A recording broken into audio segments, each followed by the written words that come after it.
よいしょ。じゃあすみません。じゃあ今日も3ヶ月ぶりですよね。はい。3ヶ月ぶりで、この前回1回目で手のしびれっていうのが、あれは2、3年ずっとこう続いてた感じですか。はい。でそれで名古屋の整体やマッサージに結構いろいろ行かれてたんですか。それで1回目にやった時に、そのしびれがそうですね。今もうないですね。それは左の手のしびれが一応1回でかなり変わった。痛くてうずんで、寝る時に半分寝れない状態が続いてて、それが毎日。そうですね。結構続いてます。ほんでトイレも近かったし、でもう一つ、今はもう多少まだジンジンはするんだけど、もう昔ほどあんな痛い思いはないですね。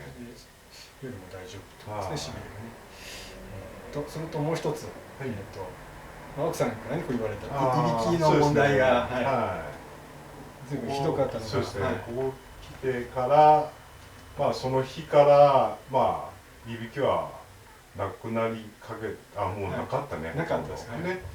やっぱまたそういう意識がなくなってくると、やっぱちょびちょびはあるかもしれないけど、昔ほどではないですね。ちょっと3ヶ月ぶりなんで、ちょっと頭少し前に突っ込んだ感じになってたんで、一応だから名古屋から来ていただいて、2、3年の手のしびれが良くなって、もうそれはもうでいびきがね、睡眠無呼吸症候群みたいな感じのやつがピタリとなくなった。ありがとうございます。もう手のしびれは全然。じゃあ、これで結構です。はい、よろしくお願いします。ありがとうございます。いいこっちゃない。またちょっと使わせてもらうかもしれない。